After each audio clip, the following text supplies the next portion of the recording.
Hey, what's going on, everybody? It's Tuesday, June 21st. First day of summer. Longest day of the year. Nice day in the market today. We had a pretty nice rally. So, glad to see that. But I got to tell you, folks, I just took a look at the latest figures off of the daily Treasury Statement, and kind of disappointing, I got to be honest, kind of frustrating. Friday, again, that's the latest data. Friday's the most recent statement. Another net drain. We had like a 5.4 billion net drain. When I mean that, it was like 5.4 billion more taxes taken in than what was spent out. So over the last 5 statement days, there has been a 112 billion drain. I mean, it's like a mini April. It's like a mini April, 112 billion drain.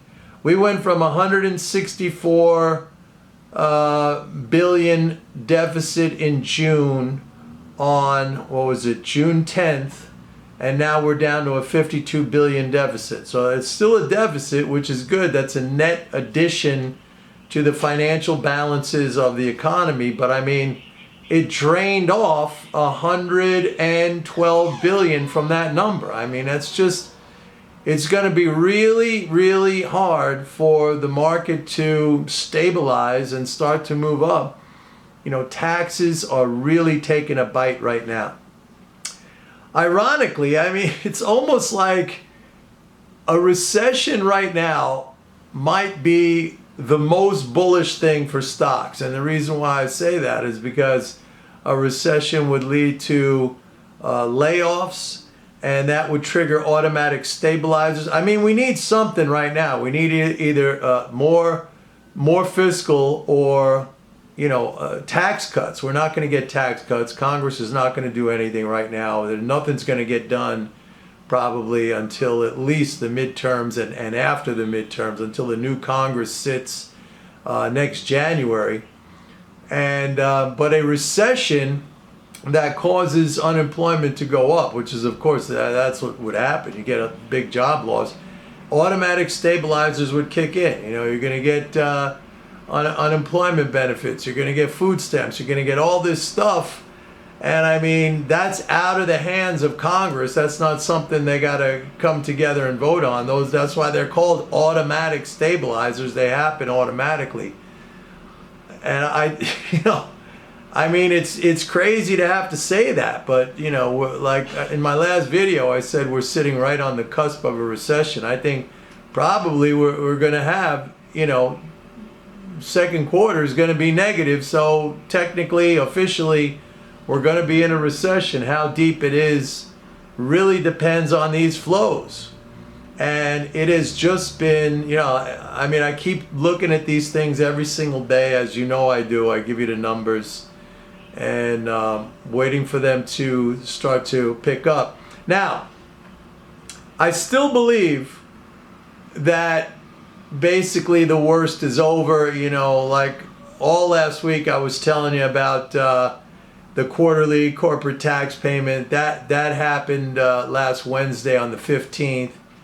And that was really, the main part of this big liquidity drain that we saw last week. By the way, the prior week, the previous week, not last week, the week before, I told you that last week would be that would be your opportunity to get in cheap on the market. And that was, right now, it looks like the bottom. And I still think that the flows will be supportive because, as I've been telling you guys, we're not going to see any more of these big hit tax drains.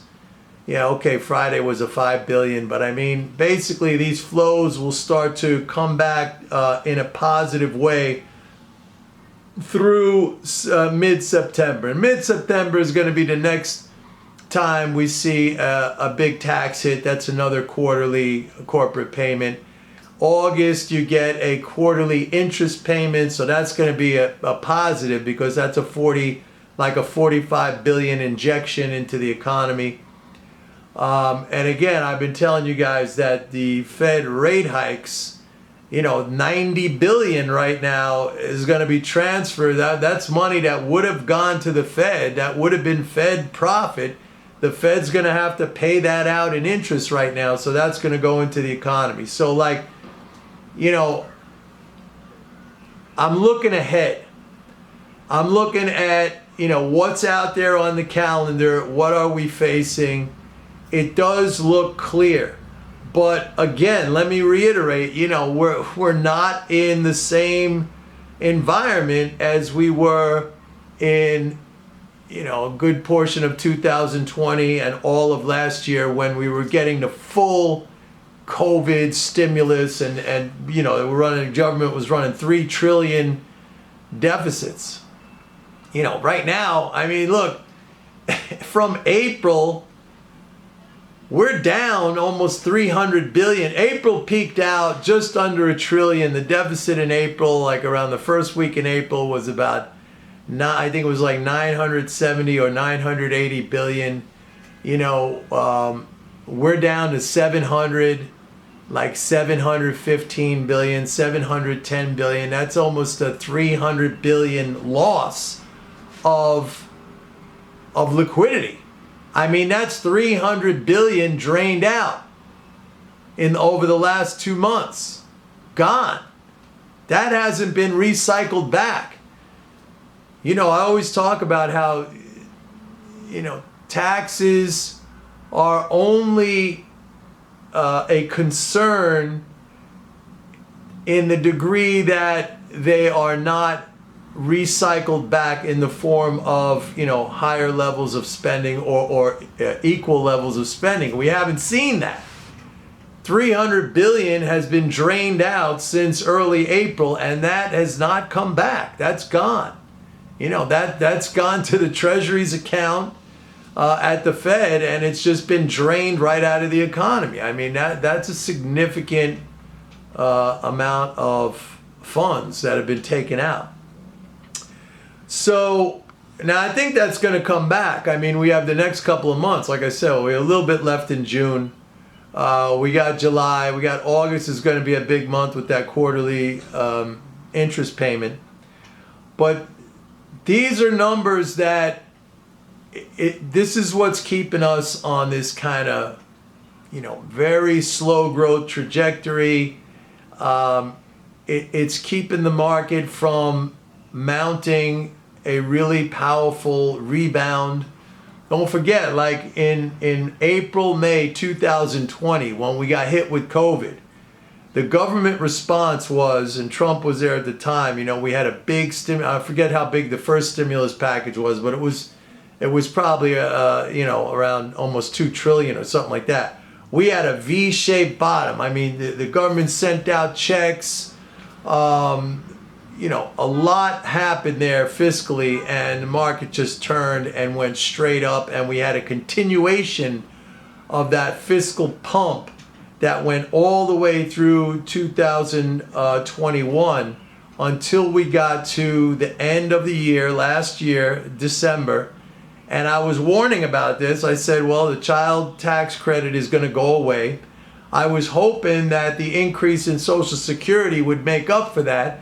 And listen, Social Security has been, doing the heavy lifting of the fiscal support since the end of 2021. I mean, we're running right now this year almost 50 billion over last year in Social Security benefits. I mean, Social Security is a powerful, like a stealth fiscal support. Primarily because you got the baby boomers like my generation all coming into retirement age, and the roles of recipients just keep on growing, not to mention the fact that we got a cost of living increase this year. So I mean, it's growing at like over 6.5% year over year right now. I mean, that is doing the heavy lifting of the fiscal, but it's not enough. It's not enough. So I'm a little bit cautious right now. I think, again, I'm trying to look ahead. What's on the calendar? What can we expect? it looks pretty clean. It looks like we're going to revert back to a positive fiscal flow.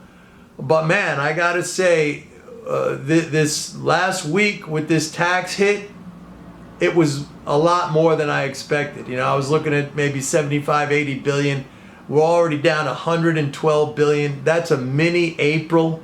I'm calling it a mini April. April's the big tax train when we all have to pay our taxes.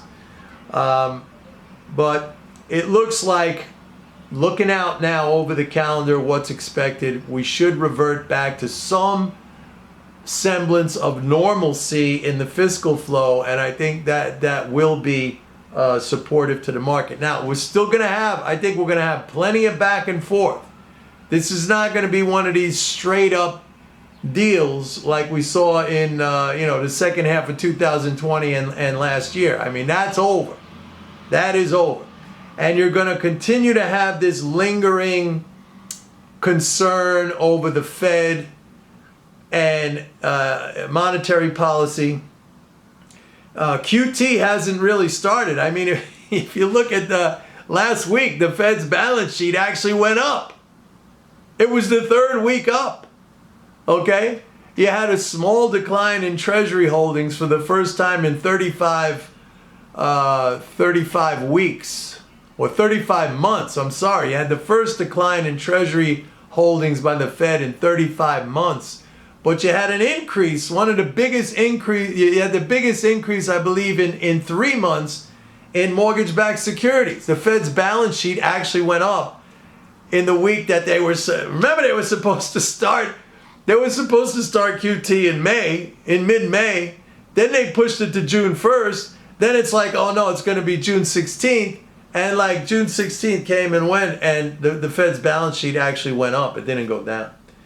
So, I mean, QT would be helpful from the standpoint of, I've been telling you guys this, of relieving the banks of some of this, this reserve overhang, these reserve assets that are just, well, now I don't even want to say that they're not going to be of any use. I mean, now the Fed's got to pay money on these things, so the banks are just going to be sitting there getting paid by the Fed on reserve balances. And again, 90 billion going to be going in. 90 billion is basically what equates, or it's the equivalent of 6 months of those child tax credit payments. So, I mean, nobody's telling you about this stuff, but that's what it comes to. Anyway, that's the update for today. Nice day. I think we're going to have some follow through on this tomorrow. Tomorrow actually is a Social Security payments day, so more money will be pumped into the system with those payments going out. It should be positive. But it's going to be a cautious rebound at best.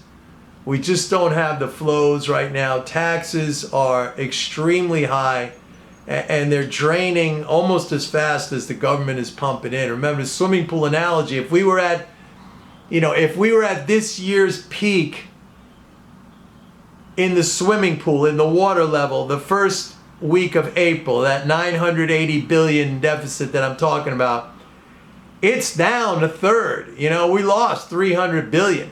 A little bit less than a third. It's that water's drained down and it's at that level. Okay? It's like the drought in Lake Mead. Check it out. I mean, if you Google Lake Mead and see how the water level has fallen there, I mean, it's just been incredible. And now the decline in the water level in Lake Mead is happening so rapidly. Like, people are putting up videos at 2-week intervals. And you're literally seeing hundreds of yards of new, what was prior lake bottom now exposed in 2 weeks. It's crazy. So we got a Lake Mead situation here happening with the fiscal. Anyway, that's it for today, folks. See you tomorrow. Bye.